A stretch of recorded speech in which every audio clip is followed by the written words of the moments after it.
A very good morning to all of you. This is Abhilasha Nahata, your political science teacher.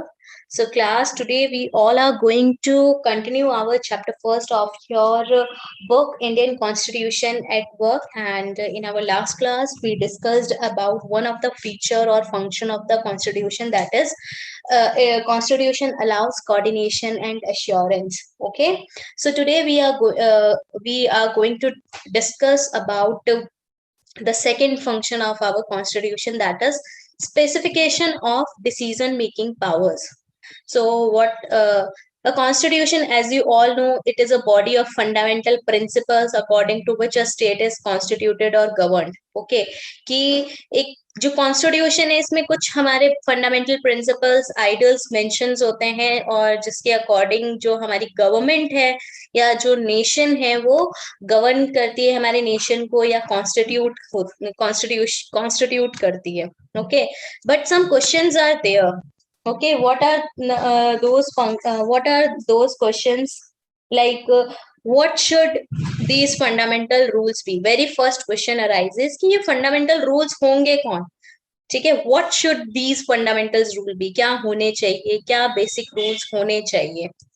Second question जो arise होता है, it what makes them fundamental. अगर ठीक है fundamental rules हमने सोच भी लिया कि क्या होने चाहिए, तो उसे फंडामेंटल बनाता क्या है, हम किस थ्योरी के बेसिस पे हम बोल रहे हैं कि these rules are fundamental.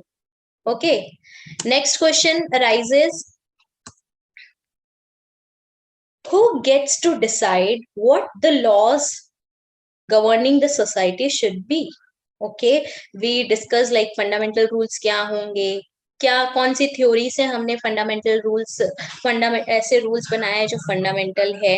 But फिर नेक्स्ट क्वेश्चन अराइज हो रहा है, who gets to decide what the laws governing the society should be. जो लॉज होंगे, रूल्स एंड रेगुलेशंस होंगे, वो डिसाइड कौन करेगा कि सोसाइटी में क्या रूल्स होने चाहिए, क्या फंडामेंटल रूल्स, क्या फंडामेंटल राइट्स, क्या प्रिंसिपल्स होने चाहिए. Who gets to decide, who has this power to take the decision of these laws, these rules and regulations. Next question arises, you may want to rule X, but others may want rule Y. ठीक है, for example, these are like X and Y are the political parties, or you can say yes, they have their other different ideas. Maybe some want, you may want like कि rule x होना चाहिए, ठीक है, या इस party को rule करना चाहिए, या फिर कैपिटलिस्ट इकोनॉमी होनी चाहिए हमारी. मे बी अदर्स में वांट रूल वाई, कि नहीं रूल वाई होना चाहिए, सोशलिस्ट इकोनॉमी होनी चाहिए हमारी. ठीक है, तो हम सबके डिसीजन, इस क्वेश्चन से ये पता चलता है हम सबके जो डिसीजंस हैं, हमारी जो चॉइसेस है वो काफी डिफर करती है. ठीक है, तो नेक्स्ट क्वेश्चन फिर अराइज हो रहा है.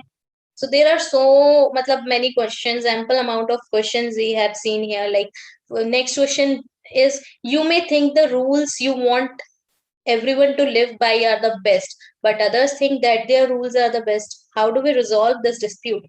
So take the example of your house only. Okay, you think for our home, for our house,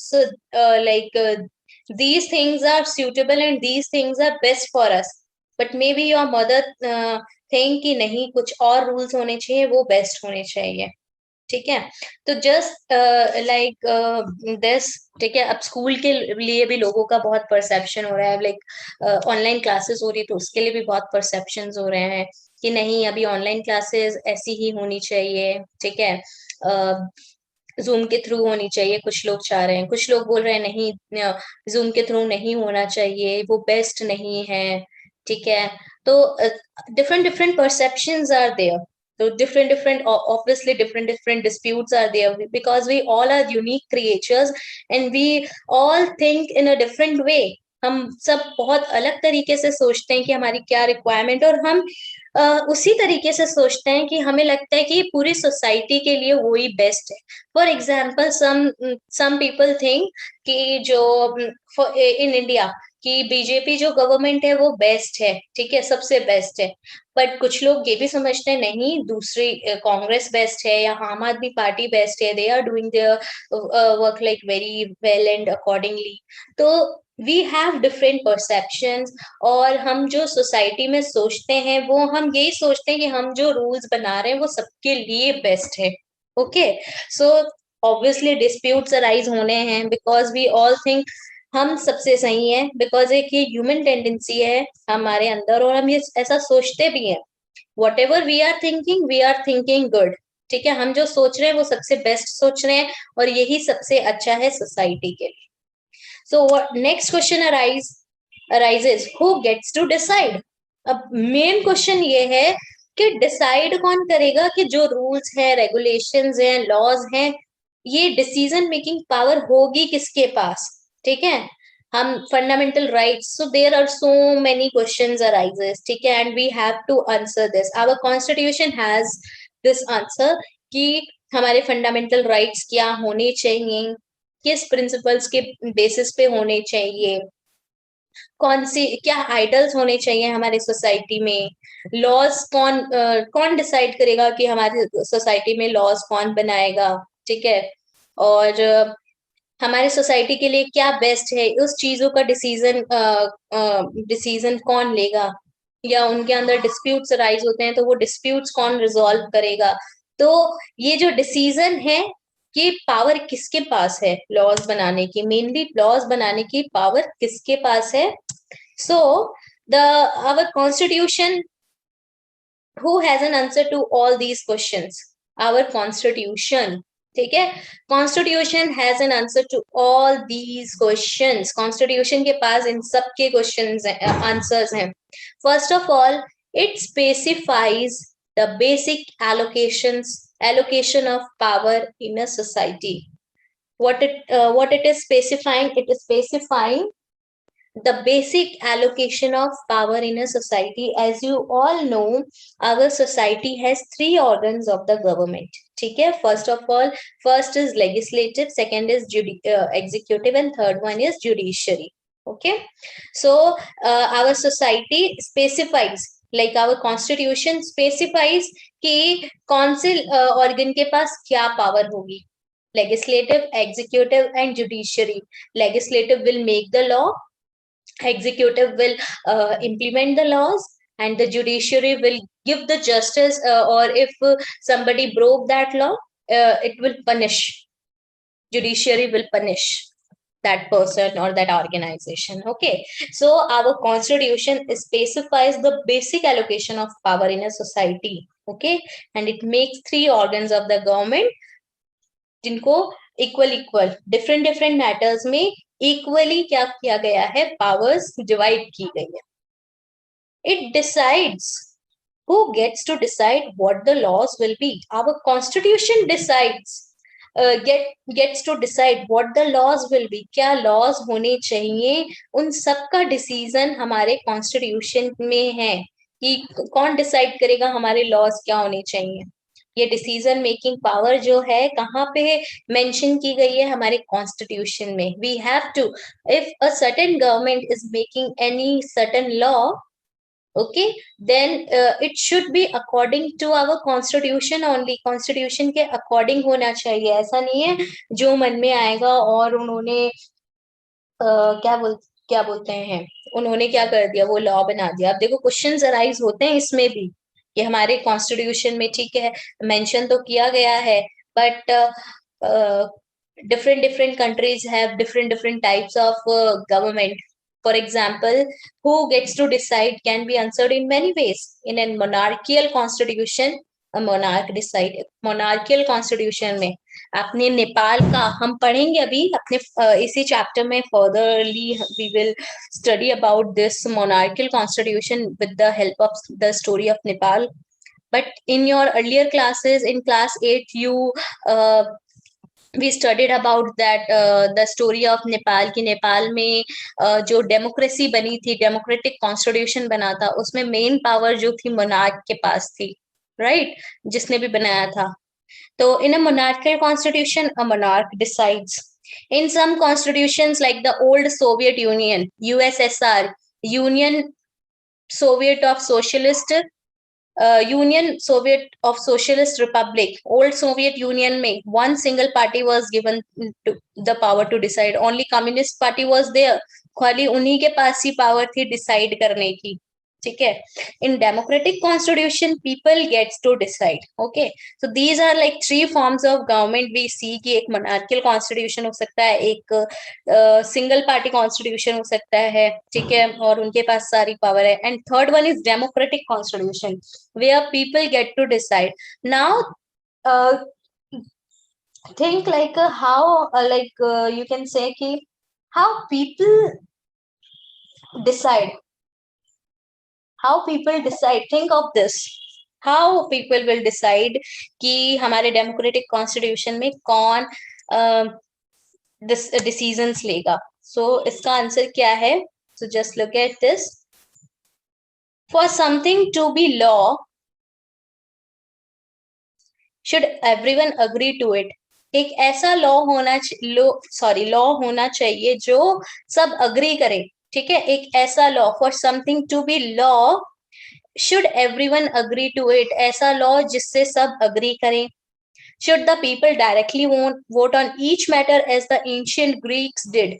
ancient Greek system में क्या होता था, हर एक मैटर में पीपल डायरेक्टली वोट करते थे। For example I would say कि फार्मर्स बिल है, ठीक है, अब उसे लॉ बनाने के लिए फार्मर्स बिल के लिए भी क्या हो रहा है, वोटिंग हो रही है कि फार्मर्स बिल होना चाहिए कि नहीं होना चाहिए। एंशियंट ग्रीक सिस्टम में यही होता था, हर एक डिसीजन मेकिंग में डायरेक्ट वोटिंग होती थी, ठीक है।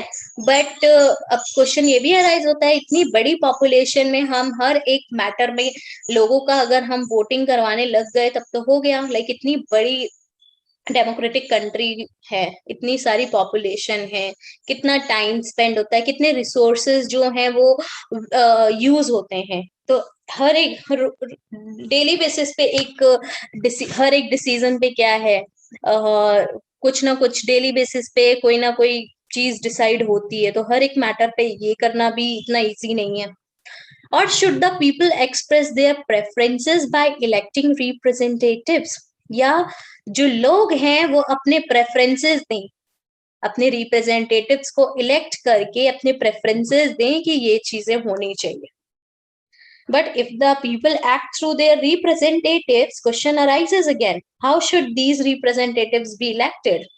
कि अगर लोगों ने अपने रिप्रेजेंटेटिव्स के थ्रू एक्शन करने का सोच भी लिया, like we are doing in our Indian constitution India, कि हम अपनी रिप्रेजेंटेटिव्स क्या कर रहे हैं, चूज कर रहे हैं, and according to this according to our elected representatives we are choosing, we are like supporting them to take actions, take decisions for us. So now question arises, how should these representatives be elected? अब इन representatives को elect कैसे करेंगे? How many should be there? कितने representatives होने चाहिए? ये बहुत बड़ा क्वेश्चन अराइज होता है। So your answer is हम Indian Constitution के through समझेंगे, we will understand this concept and we will answer all these questions according to this Indian Constitution. In the Indian Constitution, for example, it specified that in most instances, Parliament gets to decide laws and policies, and that Parliament itself be organized in a particular manner. Most of the time, at most of the time, ठीक है, who decides our parliament, and parliament के members कौन कौन है in India? parliament में कौन कौन आता है? Lok Sabha, Rajya Sabha, president, prime minister, these are the members of the parliament. combinedly we call them parliament. इनको ही हम parliament, इनको ही हम सांसद बोलते हैं, ठीक है, संसद। So parliament okay, so parliament gets to decide laws and policies. Most of the times parliament decide करती है क्या policies होंगी, क्या laws होंगे, and parliament itself be organized in a particular manner, एक particular manner में organized होती है parliament, okay, like we have Lok Sabha, we have Rajya Sabha, Prime Minister. अब राज्यसभा इलेक्शन इनडायरेक्टली होता है. We will talk about कि राज्यसभा में हम मेंबर्स को कैसे चूज करते हैं, इनडायरेक्ट इलेक्शंस कैसे हो रहे हैं, लोकसभा डायरेक्ट इलेक्शंस हो रहे हैं. There are 543 constituencies and we are electing our representatives directly. Okay. And president is also indirectly president भी elect हो रहे हैं. तो एक organized manner में हमारा parliament भी क्या है, like एक particular manner में organized रहता है. So if parliament has the authority to enact laws, if parliament has the authority to enact laws, there must be a law that bestows this authority on parliament in the first place. अगर parliament के पास ये authority है कि laws को enact करे, तो ये जो लॉ है सबसे पहले पार्लियामेंट पे लगना चाहिए. वो अपनी पावर्स का मिसयूज ना करें. इस पार्लियामेंट में भी क्या करते हैं, पार्लियामेंट के ऊपर भी बहुत सारे लिमिटेशंस होती है कि आप इन लिमिटेशंस को आप कुछ डिसीजंस होते हैं, यू कैन से कि नॉट डिसीजंस, कुछ रूल्स होते हैं कि आप ये रूल्स को देखते हुए ही क्या आप करोगे, लॉज बनाओगे. तो वो मिसयूज नहीं कर सकते हैं. ऐसा नहीं होता कि जो वो चाहेंगे वैसा ही वो लॉ बनाएंगे. No, according to the Indian constitution में जो लॉज मेंशन है, जो पावर्स मेंशन है, वो सारी चीजें देखते हुए, जो प्रिंसिपल्स मेंशन है, वो सारी चीजें देखते हुए उन्हें क्या करना है, पार्लियामेंट को लॉ बनाना है. So it is an authority that constitutes government in the first place. आप बोल सकते हो ये फंक्शन है गवर्नमेंट का. ठीक है, एक फंक्शन है गवर्नमेंट का और ये एक अथॉरिटी है गवर्नमेंट की. ठीक है, it is an authority that constitutes government in the first place. कि हमारा कॉन्स्टिट्यूशन सबसे पहले गवर्नमेंट को क्या कर रहा है, कॉन्स्टिट्यूट कर रहा है. And after that government is using that power and making laws for us, right. So our second function of the Indian Constitution is it specifies who has the power to make decisions in a society. It decides how the government will be constituted. हमारा जो second function है constitution का, constitution specify करता है कि powers को कौन किसके पास पावर्स है सोसाइटी के लिए डिसीजंस लेने की पावर किसके पास है, और गवर्नमेंट कॉन्स्टिट्यूट कैसे होगी, गवर्नमेंट को हम इलेक्ट कैसे करेंगे. ठीक है, हम अपने रिप्रेजेंटेटिव्स को कैसे चूज करेंगे, हम अपनी गवर्नमेंट को कैसे चूज करेंगे, और हमारी जो गवर्नमेंट है हमारे लिए जो डिसीजंस ले रही है वो किस बेसिस पे ले रही है. ये सारी की सारी चीजें हमारे कॉन्स्टिट्यूशन में क्या है, मेंशन्ड है. So class, this is all about today. Thank you for joining the class, everybody.